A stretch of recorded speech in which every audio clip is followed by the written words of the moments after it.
Hey everyone, it's Sabrina. Welcome back to my channel. I am so excited to start on my favorite books for August. I'm starting with The Housemaid, which was a suspenseful thriller. And this book has something to do with keys and doors, as you can kind of see from the cover. So I found a free image of a locked door and also some keys and printed them on clear sticker paper. I'm going to use them somehow, but I'm just not quite sure how yet. I also wanted to use a stamp set from Everyday Explorers that has all these like different, bad day sayings, I guess you could say, like, this is totally unacceptable, how is this happening, starting to spiral, uh-oh, oh no, and nope. So a big variety, right? What I decided to do with them is just stamp a border down at the bottom, use a pencil so that way I knew how high to go up. And then of course, if I have to do stamping in the binding or where the coils are, then of course I just use my hand as my block. That way I can get it in there.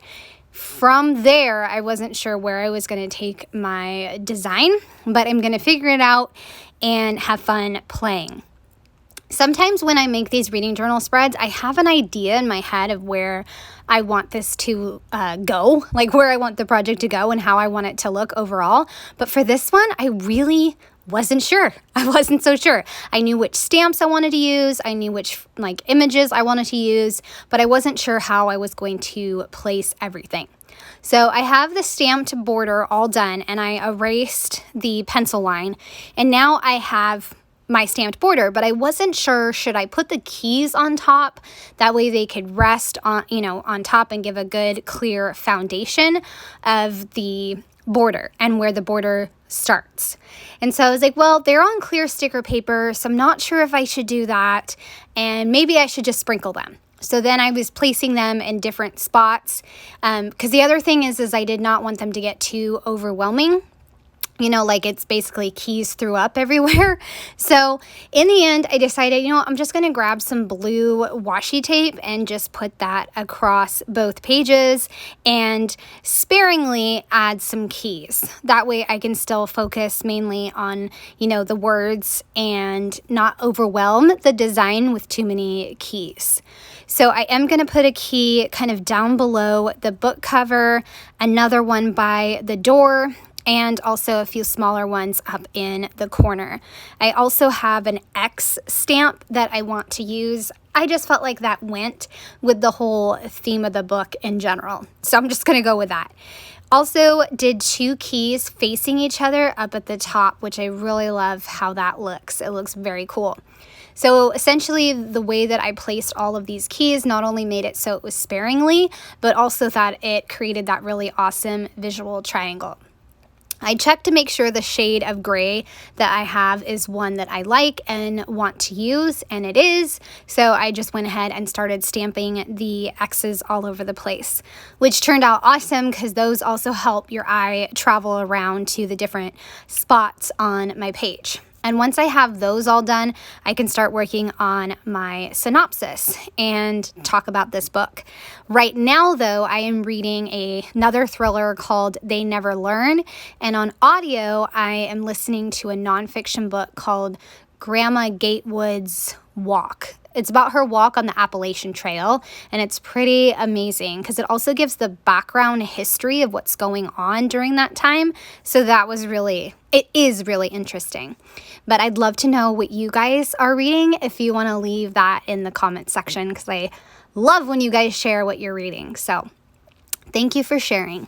All right, the synopsis. Millie is looking for a job and a chance to start over. She gets the opportunity when Nina Winchester offers Millie a job at her house as a maid. She quickly settles into a routine of cleaning the house, getting Nina's daughter from school, and making a meal for the Winchesters.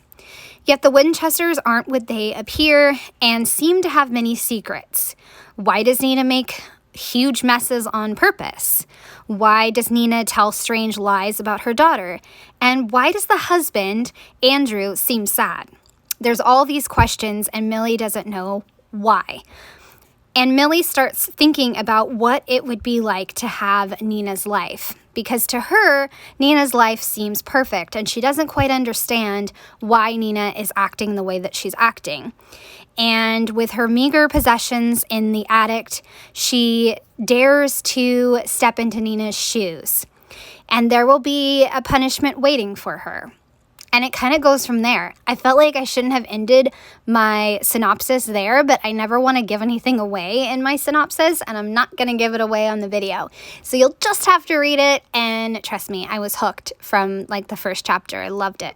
So my thoughts was that I found Millie to be a really fascinating character, and nothing like she comes across. She comes across as a, I think I wrote meager, maybe innocent, character, I guess you could say, for lack of a better word, but she is not that. She is so much more than that, and it's really awesome. And because this book is told in different perspectives, and, you know, of course, like most thrillers, there's different puzzle pieces. But in this book in particular, there was a lot of puzzle pieces that kept me wondering and like guessing what in the world is happening. And I really never guessed what was happening. I didn't guess the outcome of the book, and it was slightly dark and very thrilling. And there's a second book. So I am excited to read the second book because, like I said, I don't always like thrillers. They aren't always for me. But this one I flew through and genuinely enjoyed. Okay, so quotes. I don't think this quote's going to give anything away. So it says, as I shut the door, I noticed marks in the wood. Long, thin lines, about the level of my shoulder. They almost seem like scratches, like someone was scraping at the door. So that's another, little clue about what's going on, but I still think there's a lot of mystery that you don't know about in this book. So I think you should read it. Another thriller that I just listened to was The Drowning Woman, and that was incredible as well. And then another small quote I included was, the door isn't stuck, it's locked. Because again, that has to deal with doors. The rest of the quotes that I kind of found gave stuff away, so I wound up with this big kind of space over below my rating. So I decided to fill that in with some stampings and half a key. And I figured, you know what? That's really good. I like that. So I put, uh-oh, this can't be good. And then I put my X and the half of a key. And this was book 101, maybe? No. I can't read my handwriting, but it's beyond 100, so that's good. And obviously the thriller, it's a genre thriller. Once I was started looking for a stamp to go below the X and the key, I realized that another thing that I liked about this book was that there's an underlying theme of women empowerment and strength, inner strength, outer strength, and I really enjoyed that. So I grabbed the stamp that says, here's to strong women, 100% grit. And so loved that, and I'm glad I didn't forget that because that is a theme I enjoyed. And then down at the bottom, I put, well, that didn't go quite as planned. Then I also stamped, this is totally unacceptable. How is this happening? And no up in the corner. And that will wrap up my spread. I have thoroughly enjoyed sharing this book with you. I'd love to know what you are reading, and I'd love a thumbs up and a subscribe if you are new to my channel. Thanks so much for watching, and have a great day. Bye.